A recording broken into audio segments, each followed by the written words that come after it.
The sound of Elizabeth Graves's cries echoed through the valley as Frank Graves dragged her by her hair across the dirt-packed yard of their ranch outside Silver Creek, Colorado. The year was 1876, and in the untamed West, a man's treatment of his wife rarely drew scrutiny from neighbors. But this time was different. "Frank, please," Elizabeth sobbed, her hands futilely trying to loosen his grip on her chestnut hair. Her blue calico dress was already torn and soiled from being pulled across the rough ground, small stones cutting into her skin. "I didn't do anything wrong." Frank Graves was a tall, imposing man with a reputation for meanness that had only worsened with the drought that threatened their cattle. His face was twisted with rage, reddened from whiskey and fury. "You think I don't know about you making eyes at that shopkeeper's son?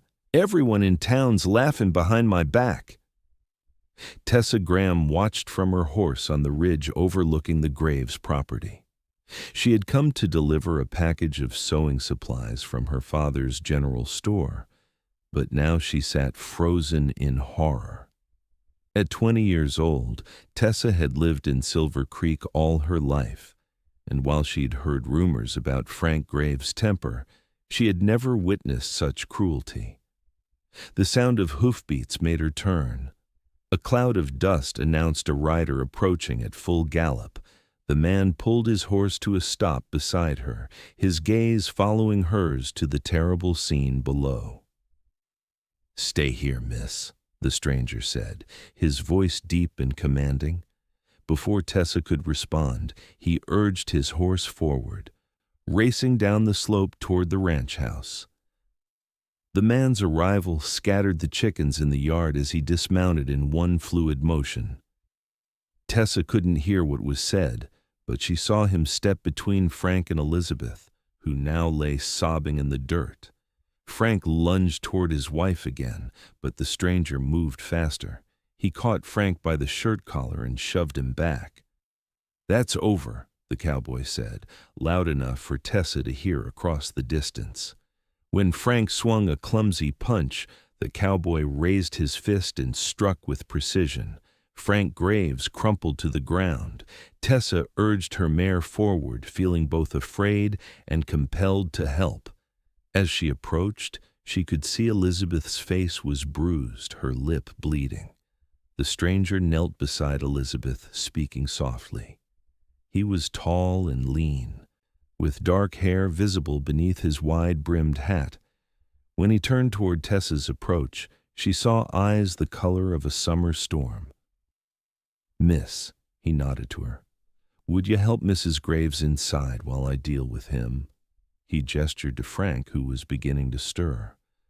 "Of course." Tessa dismounted and hurried to Elizabeth's side. "Mrs. Graves, I'm Tessa Graham from town. Let me help you." Elizabeth looked at her with vacant, tear-filled eyes. "He'll kill me for sure now."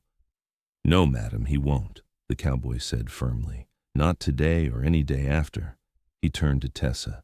"Get her inside and pack whatever she needs. She can't stay here." As Tessa helped Elizabeth into the modest ranch house, she heard the cowboy's voice behind them, low and threatening. She glanced back to see him standing over Frank, who was now sitting up, blood trickling from his nose. Inside, Elizabeth moved like a sleepwalker, pointing wordlessly to a chest where Tessa found a carpet bag. "What should I pack for you, Mrs. Graves?" "Everything," Elizabeth whispered. "I'm not coming back." Tessa quickly gathered dresses, undergarments, and a few precious items, a silver-backed hairbrush, a small framed photograph of a woman who must have been Elizabeth's mother, a worn Bible. She worked efficiently, aware that Frank might regain his senses at any moment. When they emerged from the house, the cowboy was tying Frank's hands behind his back. "What are you doing?" Elizabeth asked. "Taking him to the sheriff," the cowboy replied. "What he did to you isn't right, and it's against the law." Elizabeth laughed bitterly. Sheriff Davis, he and Frank play cards every Saturday. He won't do anything. The cowboy's jaw tightened. Then I'll take him to the next town. There's a federal marshal in Copper Springs who doesn't play favorites. He hoisted Frank onto his own horse, securing him to the saddle. Then he turned to Elizabeth. "Madam, do you have family you can go to?" Elizabeth shook her head. "No one close?" Tessa stepped forward. "She can come with me. My father runs the general store in town. We have rooms above it." The cowboy nodded.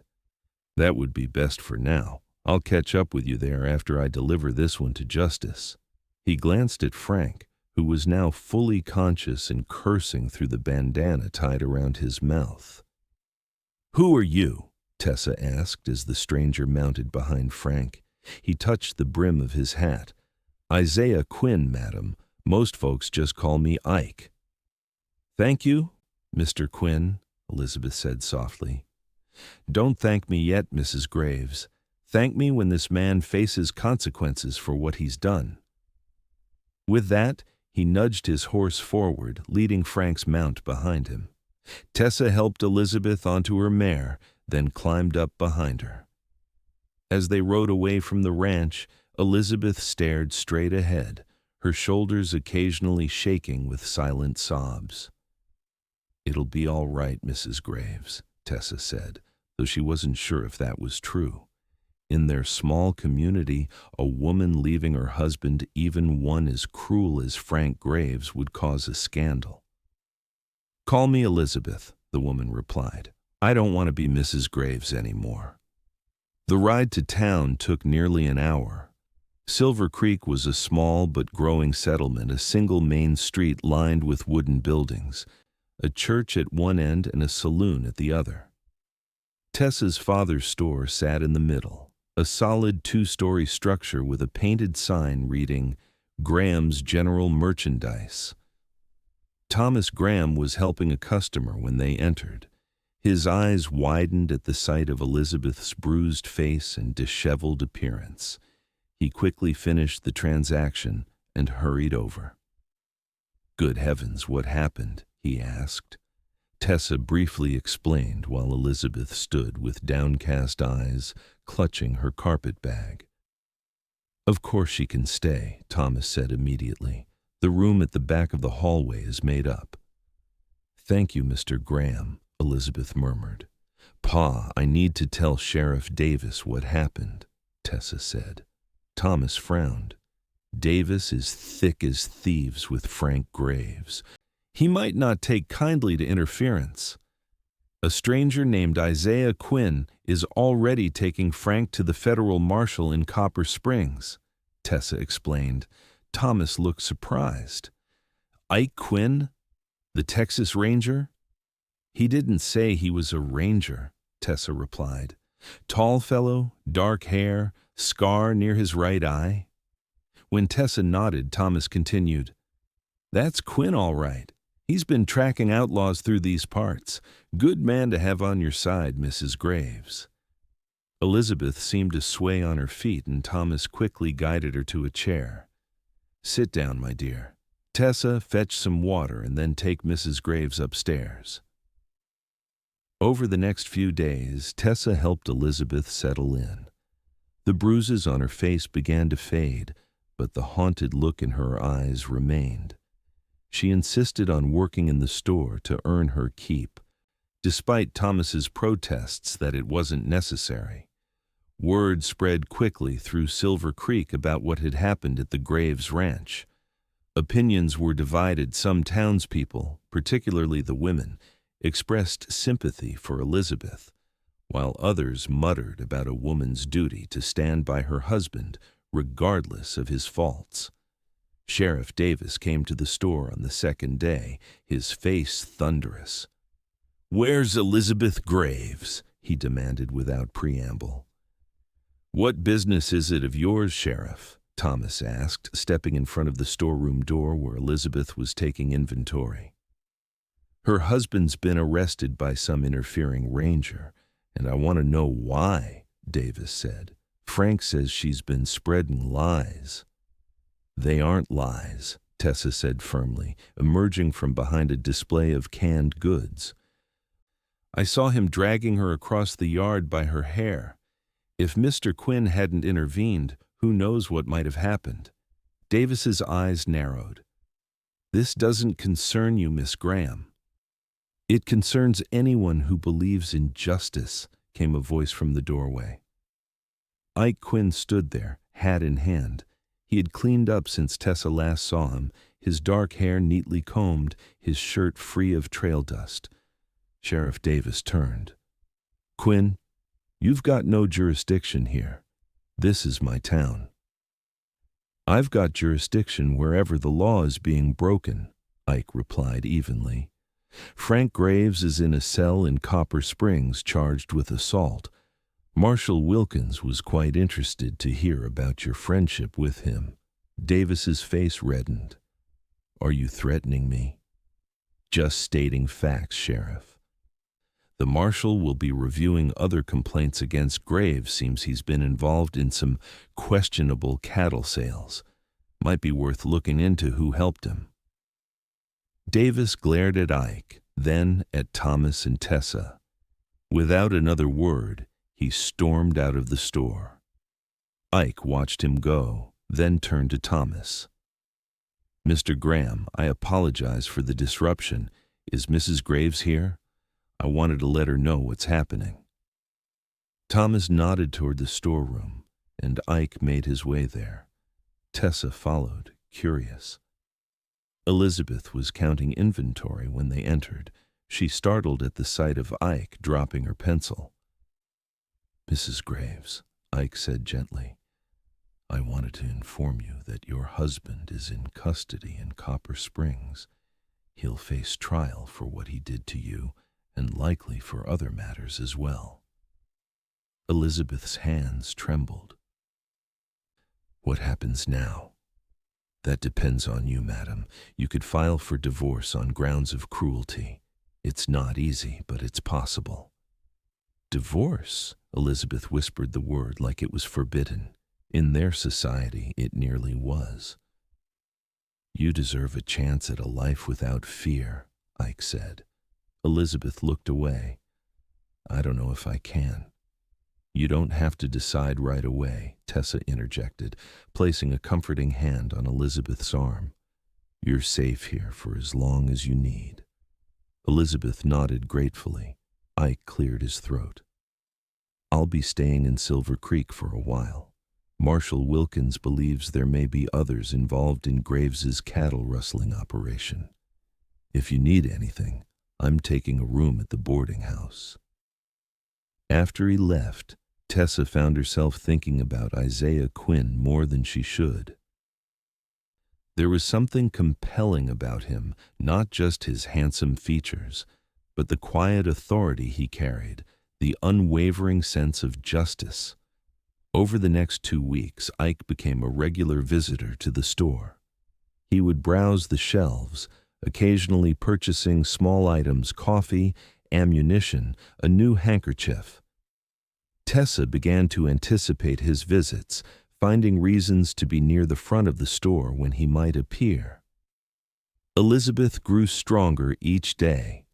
The women of Silver Creek, led by the minister's wife, rallied around her. They brought food, offered words of encouragement, and shared their own stories of hardship. Tessa overheard one elderly woman tell Elizabeth, My first husband was a mean drunk too. Dying was the only decent thing he ever did for me. One evening, as Tessa was closing the store, Ike arrived just as she was about to lock the door. I'm sorry, we're closing, she said automatically, then recognized him. Oh, Mr. Quinn. Miss Graham, he tipped his hat. I was hoping to catch you before you closed. I need some supplies for a trip tomorrow. She let him in. Where are you going? Following a lead on one of Graves's associates. Shouldn't be gone more than a day or two. As she gathered the items he requested, jerky, coffee, matches, Tessa found herself wanting to prolong their interaction. How's your investigation going? Ike leaned against the counter. Slow but steady. Graves isn't talking much, but his ledger has some interesting names in it. Men who bought cattle without asking too many questions about where they came from. Is it dangerous, what you're doing tomorrow? A small smile touched his lips. Concerned for my welfare, Miss Graham. Tessa felt heat rise to her cheeks. It would be a shame if something happened to you before justice is fully served. I'll be careful, he promised. As she handed him his purchases, their fingers brushed, and Tessa felt a spark of connection that startled her. Miss Graham, Tessa, Ike said, his voice lower now. Would it be presumptuous of me to ask if you might accompany me to the town social this Saturday, assuming I'm back by then? Tessa's heart quickened. No, not presumptuous at all. I would like that very much. His smile widened. Then I have extra motivation to return promptly and unharmed. After he left, Tessa rushed upstairs to tell Elizabeth about the invitation. She found her sitting by the window, reading a letter. Elizabeth, you'll never guess, Tessa began, then noticed the other woman's troubled expression. What's wrong? Elizabeth handed her the letter. It's from Frank's lawyer. He's contesting the divorce, claiming I abandoned him without cause. Tessa read the formal language with growing anger. This is ridiculous. There were witnesses to what he did to you. The letter says I need to return to the ranch immediately or forfeit any claim to our property, Elizabeth continued. Frank is offering to forgive my transgressions if I come home now. You can't seriously be considering this. Elizabeth shook her head. No, but I don't know what to do. Everything I own is at that ranch, the land my father left me, the cattle we built up over the years. Tessa sat beside her. We'll talk to Mr. Quinn when he returns. He'll know what to do. Elizabeth gave her a knowing look. You've grown quite fond of him, haven't you? Tessa couldn't deny it. He's asked me to the social on Saturday. That's wonderful, Elizabeth smiled, the first genuine smile Tessa had seen from her. You deserve happiness, Tessa. You've been so kind to me. So do you, Tessa replied firmly, and we're going to make sure you get it. The next morning, while Tessa was arranging a display of new fabrics, the bell above the door jingled. She looked up, expecting to see Mrs. Winters coming for her weekly purchase of sewing supplies. Instead, she found herself facing Frank Graves. He was thinner than when she'd last seen him, his face haggard, but his eyes burned with the same meanness she remembered. Tessa's blood ran cold. Mr. Graves, she said, trying to keep her voice steady, you're not welcome here. Frank's smile didn't reach his eyes. Now, that's not very hospitable, Miss Graham. I'm a paying customer. What do you want? Tessa asked, glancing toward the back of the store where her father was taking inventory. I want my wife, Frank said bluntly. Tell Elizabeth to get her things. We're going home. Tessa stood her ground. She doesn't want to go with you. And how are you even here? Mr. Quinn said you were in jail in Copper Springs. Frank's smile widened. Let's just say I have friends in unexpected places. Now, where is she? She's not here, Tessa lied, knowing that Elizabeth was upstairs. Frank took a step closer, his voice dropping to a menacing whisper. Don't lie to me, girl. I know she's here. The whole town knows your family is harboring my runaway wife. Thomas Graham emerged from the back room, a ledger in his hands. His expression hardened when he saw Frank. Graves, you need to leave my store immediately. Frank turned to face him, not without Elizabeth. Your wife has filed for divorce, Thomas said firmly. Any communication should go through her lawyer. Frank's face contorted with rage. That uppity. He cut himself off, visibly struggling for control. "This isn't over, Graham, not by a long shot." He stormed out of the store, slamming the door so hard that the bell nearly broke from its mounting. Thomas immediately locked the door behind him. "Tessa, go warn Elizabeth. I'll get the sheriff." "Sheriff Davis won't help," Tessa protested. "Maybe not, but we need to establish that Graves threatened us," Thomas replied. "Go, quickly." Tessa rushed upstairs to find Elizabeth already packing. "You heard?" Elizabeth nodded, her movements frantic. "I can't stay here. I'm putting you all in danger." "Where will you go?" "I don't know. Maybe to Copper Springs to speak with the marshal directly." Tessa grabbed her hands to stop her frenzied packing. "Wait for Mr. Quinn to return. He'll know what to do." Elizabeth shook her head. "Frank won't wait. You saw him. He's desperate and angry. That's when he's most dangerous." A knock at the street door downstairs made them both freeze. Thomas's voice called up, "It's all right. It's just Mrs. Winters." Tessa exhaled in relief, but Elizabeth continued packing. "I need to leave, Tessa, tonight." "Then I'm coming with you," Tessa decided. "We'll take the evening stage to Copper Springs." "I can't ask you to do that." "You didn't ask. I offered." Tessa squeezed her hands. Friends don't abandon each other. That evening, dressed in their plainest traveling clothes, Tessa and Elizabeth boarded the stagecoach headed for Copper Springs. Thomas had reluctantly agreed to the plan, giving Tessa a small revolver to carry in her reticule. "Just in case," he said. The coach was nearly empty, just an elderly couple heading to visit their daughter and a traveling salesman who immediately fell asleep against the window. As the coach lurched forward, Tessa watched Silver Creek recede into the distance, wondering if Ike Quinn had returned yet, if he would understand why she had gone. The journey to Copper Springs normally took 5 hours, but a broken wheel halfway there delayed them considerably. By the time they arrived, it was well past midnight, and the town was shuttered and dark.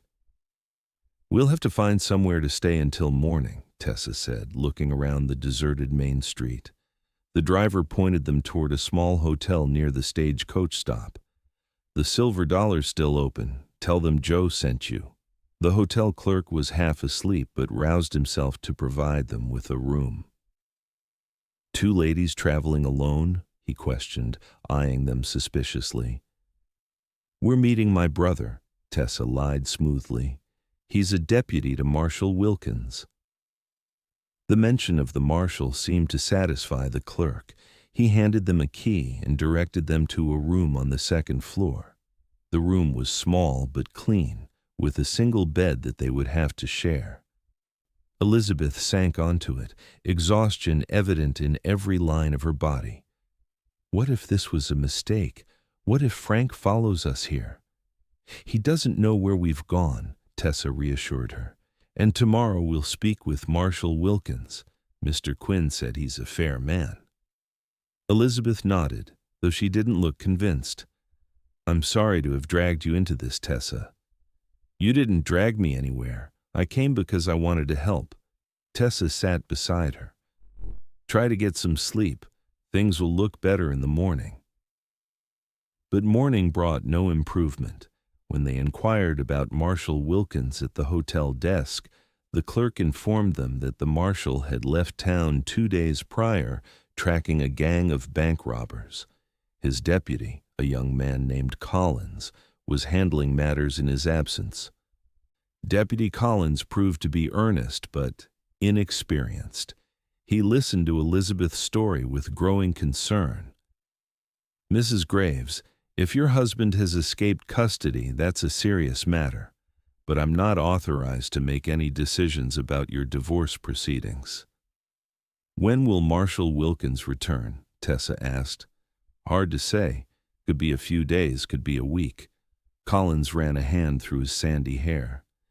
"In the meantime, I suggest you stay in town. I can arrange for a protective watch on your hotel." As they left the marshal's office, Elizabeth looked defeated. A week. Frank could do anything in a week. "We'll stay here where it's safe," Tessa decided. "I'll send a telegram to my father to let him know where we are, and to Mr. Quinn if he's returned." They spent the day exploring Copper Springs, which was larger and more developed than Silver Creek.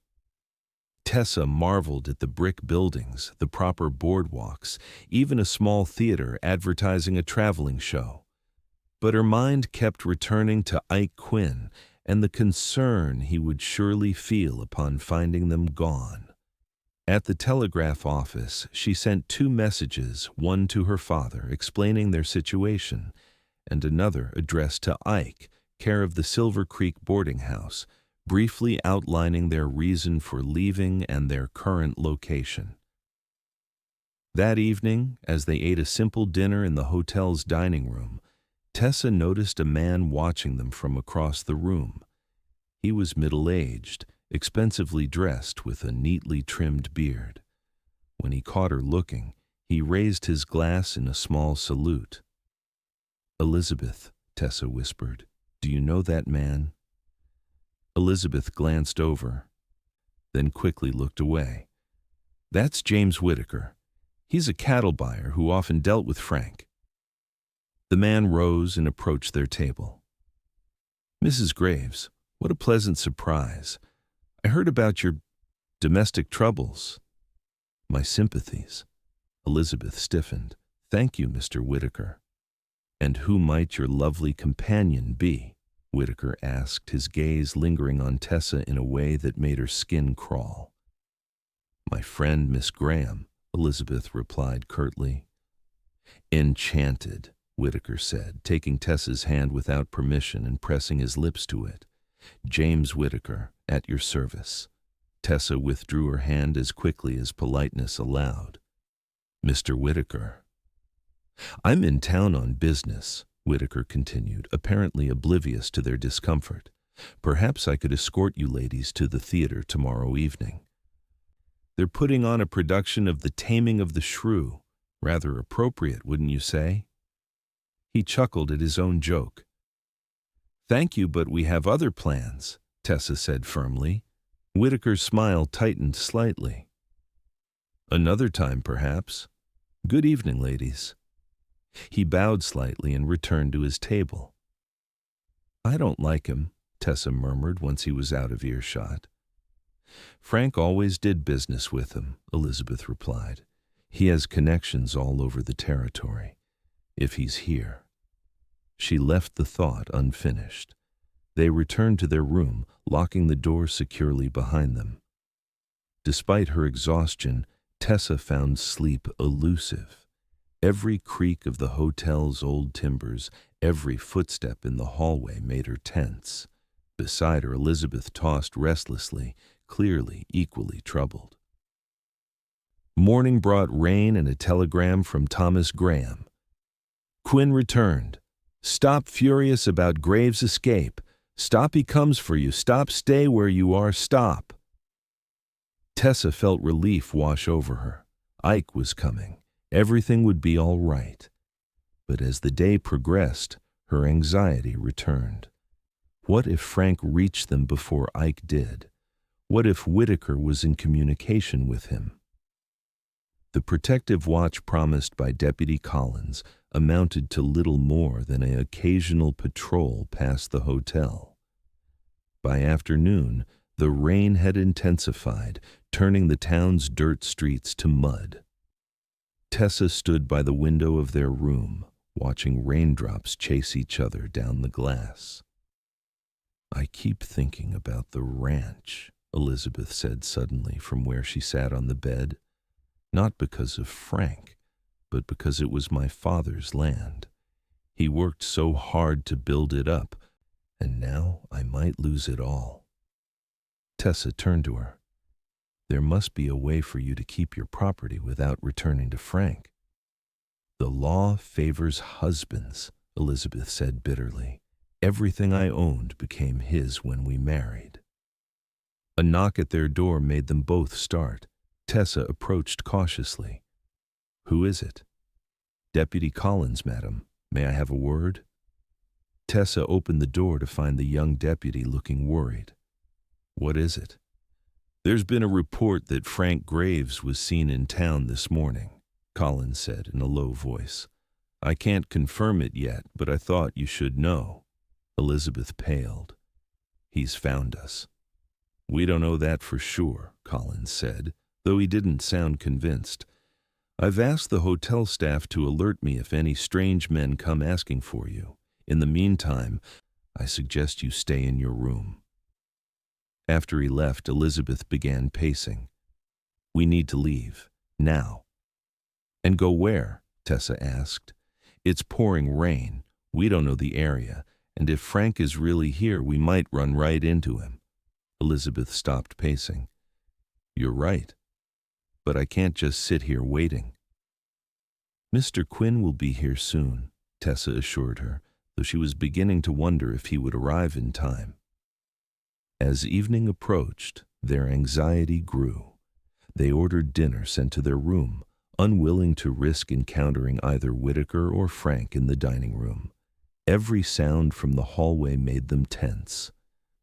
They were preparing for bed when a soft knock came at their door. Tessa picked up her father's revolver from the bedside table. "Who's there?" "It's Isaiah Quinn," came the familiar, deep voice. Tessa nearly collapsed with relief. She rushed to open the door, finding Ike standing there, rain-soaked and travel-worn. "Mr. Quinn," she breathed. His eyes scanned her face, relief evident in his features. "Miss Graham, you're all right." "Yes, we both are." Tessa stepped aside to let him enter. Ike removed his dripping hat. "I came as soon as I got your telegram. Your father is worried sick." "We had to leave," Elizabeth said. "Frank came to the store, threatening us." "I know," Ike replied grimly. "I've been tracking him since I returned to Silver Creek. He's here in Copper Springs, and he's not alone." "Whitaker," Elizabeth guessed. Ike nodded. "James Whitaker, and at least 2 other men. They're staying at the saloon on the edge of town." He turned to Tessa. "It wasn't just cattle rustling. They've been involved in land fraud across 3 counties, forcing small ranchers out and taking over their property." "What does that mean for Elizabeth?" Tessa asked. "It means Mrs. Graves has powerful enemies who want to ensure she doesn't testify against her husband," Ike said. "We need to get you both back to Silver Creek immediately, where I can protect you properly." "But Marshal Wilkins," Elizabeth began. "Is still days away," Ike finished for her. "And Graves has friends in this town, including on the sheriff's staff. Deputy Collins is honest but outnumbered." "When do we leave?" Tessa asked. "Tonight. I've arranged for a private coach. It's waiting behind the hotel." Elizabeth began gathering her belongings, but Tessa hesitated. "Is it safe to travel at night in this weather?" Ike's expression softened as he looked at her. "It's safer than staying here. I won't let anything happen to either of you." The sincerity in his voice convinced her. 20 minutes later, they were hurrying through the rain to a waiting coach. The driver, a burly man with a shotgun across his knees, nodded to Ike. "Everything ready, Sam?" "All set, Ranger. Roads muddy but passable." Ike helped Tessa and Elizabeth inside, then climbed in after them. The coach lurched forward, splashing through puddles as it headed out of town.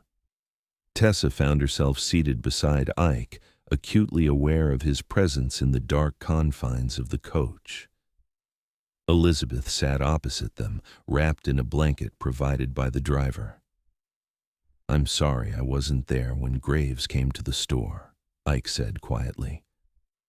"If I had known he would escape custody so quickly." "It's not your fault," Tessa assured him. "How did he manage it?" "Bribed a guard." Ike's voice was tight with anger. "The man's been arrested, But that doesn't change the fact that Graves is free and dangerous.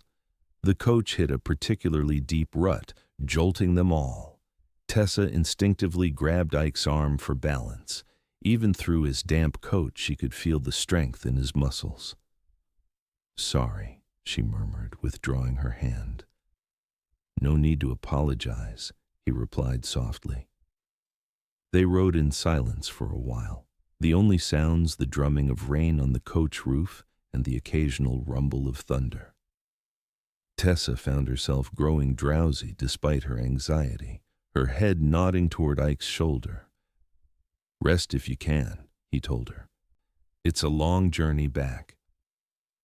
She allowed her head to rest against him, comforted by his solid presence. Just before sleep claimed her, she felt his arm gently encircle her shoulders. A sudden jolt woke her sometime later. The coach had stopped. Tessa straightened, embarrassed to find she had been sleeping against Ike's chest. "What's happening?" Elizabeth asked, peering out the window into the darkness. Ike's hand moved to his holster. "Stay here," he instructed, then opened the door and stepped out into the rain. Tessa could hear him conversing with the driver, their voices barely audible over the storm. When he returned, his expression was grim. "Bridge ahead is washed out. We'll have to find another route." "Is there another way to Silver Creek?" Tessa asked. "There's an old trail that runs along the ridge," Ike replied, "but it would be treacherous in this weather, especially at night." "What about shelter?" Elizabeth asked. "Somewhere we could wait out the storm?" Ike considered. "There's a way station about 5 miles back. It's not much, but it would give us shelter until morning." The decision made, their driver turned the coach around. The way station proved to be a small, abandoned relay post, a single room with a pot-bellied stove and a few rough bunks. Ike soon had a fire going, the warmth spreading through the chilly space. "It's not the hotel, but it'll keep us dry," he said, arranging blankets on the bunks. "You ladies take those. I'll keep watch." "You need rest too," Tessa protested. A small smile touched his lips. "I've gone longer without sleep, Miss Graham."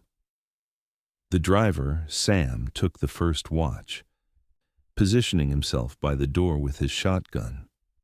Ike joined Tessa by the stove, while Elizabeth, exhausted, fell asleep almost immediately. "Thank you for coming after us," Tessa said softly. Ike's gaze was intense in the firelight. "I would have followed you anywhere, Tessa." Her heart quickened at his use of her first name.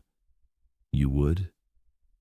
"From the moment I saw you watching over Mrs. Graves, I knew you were special. Brave, compassionate." He reached out, gently tucking a strand of hair behind her ear. "Beautiful." Tessa felt herself blush. "I'm not brave. I was terrified when Frank came to the store." "Courage isn't the absence of fear.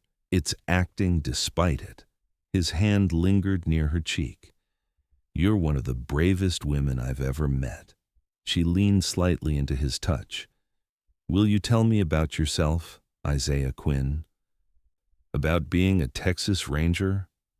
He smiled. "Not much to tell. I grew up on a small ranch near San Antonio, joined the Rangers after the war, been chasing bad men ever since." "Do you ever wish for a different life?" His expression grew thoughtful. "Sometimes. A home, family." His eyes met hers. "Someone to come back to." The air between them seemed charged with possibility. Tessa found herself leaning closer, drawn by an invisible force.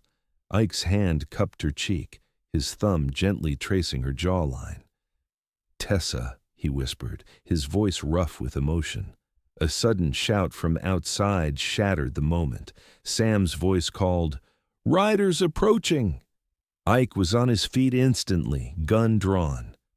"Stay down!" he ordered, moving to the window. Tessa crouched beside Elizabeth's bunk, shaking her awake. "Someone's coming," she whispered. Elizabeth sat up, eyes wide with fear. Frank? Before Tessa could answer, the sound of gunfire split the night. A bullet splintered the window frame, sending shards of wood flying. Ike dropped to one knee, returning fire. It's Graves and Whitaker, he confirmed grimly, and at least 3 others. Sam staggered through the door, blood streaming from his arm. They're surrounding us, he gasped. Ike helped him to a chair. How bad is it? Just a graze. Sam winced as Tessa quickly bound the wound with a strip torn from her petticoat. You ladies, stay away from the windows, Ike instructed.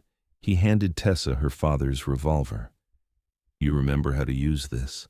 She nodded, though her hands trembled. More gunfire rattled against the walls of the way station. Ike positioned himself by one window, Sam by another, both returning fire when they could. Lizzie! Frank's voice carried through the storm. Come out now, and nobody else has to get hurt. Elizabeth flinched at the sound of his voice. He's going to kill us all. No, he won't, Tessa assured her, though fear clawed at her own throat. Mrs. Graves. This time it was Whitaker's voice. Be reasonable. Your husband is willing to forgive you. Ike fired another shot, then ducked as the return fire splintered more of the window frame. They're trying to work their way closer, he muttered. The siege continued for what felt like hours, though it couldn't have been more than 30 minutes. The attackers had fallen silent, but Ike's tense posture suggested they hadn't left. Suddenly, there was a crash at the rear of the building. Ike spun toward the sound just as the back door burst open. Frank Graves stood there, water streaming from his slicker, a revolver in his hand. Elizabeth, he snarled, his eyes finding her immediately. Ike raised his gun, but another man appeared in the doorway behind Frank, his pistol already aimed at Ike's back. Drop it, Ranger, the man said. Tessa watched in horror as Ike slowly lowered his weapon. Sam was unconscious now, the wound in his arm having bled more than they'd realized. Frank stepped further into the room. Come here, wife, he commanded. Elizabeth stood frozen. Tessa moved in front of her, the small revolver clutched in her trembling hand. Stay back, Frank laughed. Look at the shopkeeper's daughter, playing hero. Put that toy down before you hurt yourself. Tessa kept the gun leveled at him. I know how to use this. Do you now? Frank took another step forward. Do you know what it feels like to take a life? To watch the light go out of a man's eyes? Leave her alone, Frank, Elizabeth said, stepping around Tessa. This is between you and me. Frank's attention shifted to his wife, his eyes narrowing. You've caused me a lot of trouble, Lizzie. Made me the laughingstock of Silver Creek, had me thrown in jail. You did that to yourself, Elizabeth replied, her voice steadier than Tessa had ever heard it. Frank's face contorted with rage. He lunged forward, grabbing Elizabeth by the arm. You're coming home, and you're going to tell everyone this was all a misunderstanding. Elizabeth struggled in his grip. I'll never go back with you. Ike made a sudden move toward them, but the man behind him jammed his gun harder against his back. Don't try it, Ranger. Frank began dragging Elizabeth toward the door. Tessa, her heart pounding so hard she thought it might burst from her chest, raised the revolver again. Let her go, Mr. Graves. Frank turned, sneering at her. Or what? You'll shoot me? You don't have the nerve. Tessa, don't, Ike warned. He's not worth hanging for. But Tessa saw the terror in Elizabeth's eyes, the bruises that had only just faded from her face, and something hardened inside her. Last chance, Mr. Graves. Let her go. Frank yanked Elizabeth closer, using her as a shield. Come on then, girl. Show me what you're made of. Tessa's finger tightened on the trigger, but before she could decide whether to fire, a shot rang out from somewhere outside. Frank jerked, a look of surprise crossing his face. He released Elizabeth, staggering backward. A crimson stain bloomed on his shirt. More shots followed. The man holding Ike at gunpoint fell forward with a cry. Ike immediately rolled away, retrieving his weapon and firing at another figure in the doorway. Tessa pulled Elizabeth to the floor, covering her as gunfire erupted all around them. When it finally stopped, the silence seemed deafening. "Tessa! Elizabeth!" Ike's voice called. "Are you all right?" Tessa raised her head cautiously. Ike was standing over Frank's prone form, gun still drawn. The other attackers were either down or had fled. And in the doorway stood Deputy Collins with several armed men behind him. "Marshal Wilkins returned early," Collins explained as they helped Sam onto a stretcher. "Got your father's telegram about the situation. We've been tracking Graves since he left Copper Springs." Outside, dawn was breaking, the storm finally passing. Frank Graves was loaded into a wagon, still alive but seriously wounded. Whitaker and another of their accomplices had been killed in the firefight. The others had surrendered. "It's over," Ike said, coming to stand beside Tessa and Elizabeth. "Truly over this time." Elizabeth was shaking, shock setting in. "I can't believe it." "Believe it," Marshal Wilkins said, approaching them. He was an imposing man with iron-gray hair and a weathered face. "Mrs. Graves, your husband and his associates will face justice for their crimes, and I'll personally ensure your property rights are protected." The journey back to Silver Creek was subdued. Elizabeth sat quietly, processing the night's events and her newfound freedom. Tessa found herself beside Ike again, this time in the marshal's more comfortable wagon. "You were going to shoot him, weren't you?" Ike asked softly, so only she could hear. Tessa nodded. "I couldn't let him take her." Ike's hand found hers, his fingers intertwining with her own. "You continue to amaze me, Tessa Graham." The warmth of his hand, the tenderness in his voice, made her heart swell with emotion. "What happens now?" she asked. "Justice happens," Ike replied. "Graves will stand trial for his crimes, both against his wife and the law. Wilkins believes he can connect him to land fraud in at least 5 counties. "And after that?" Tessa pressed. "What about you? Will you return to Texas?" Ike was silent for a moment. "I've been thinking about settling down," he said finally. "Silver Creek seems like a good place, friendly people, beautiful scenery."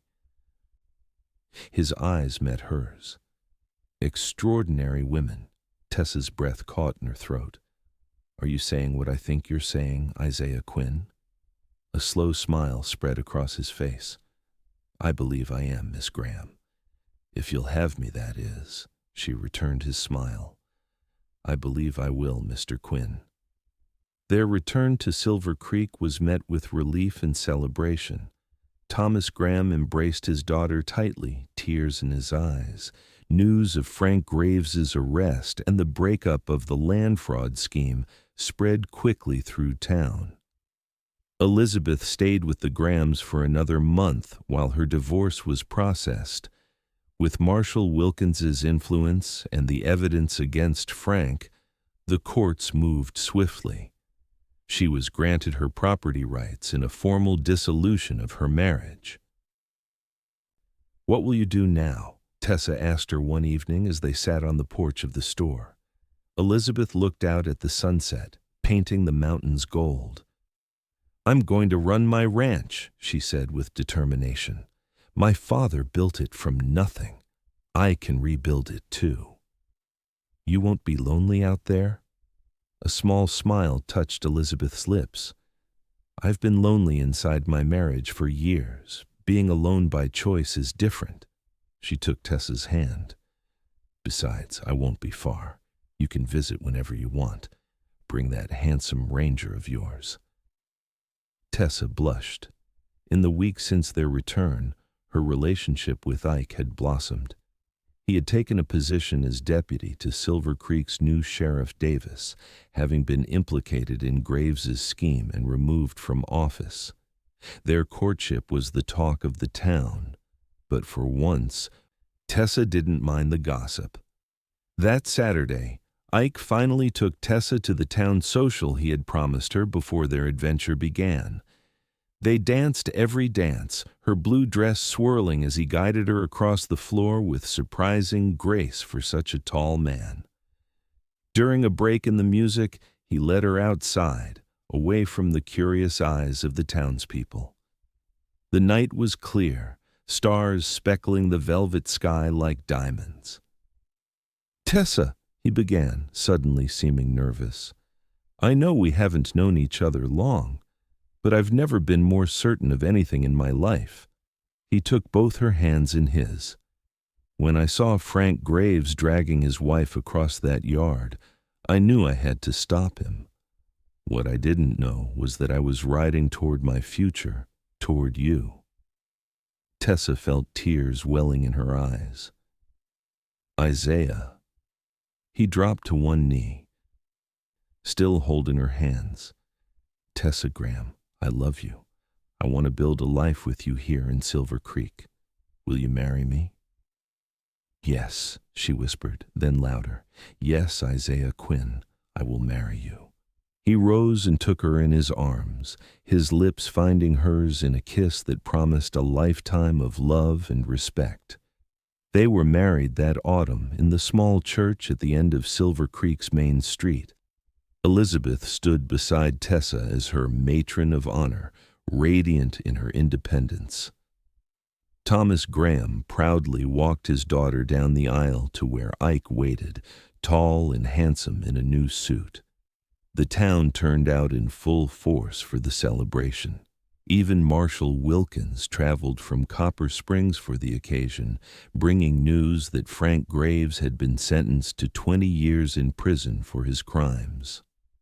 As Tessa and Ike danced at their wedding celebration, she caught sight of Elizabeth speaking animatedly with the new doctor who had recently arrived in town.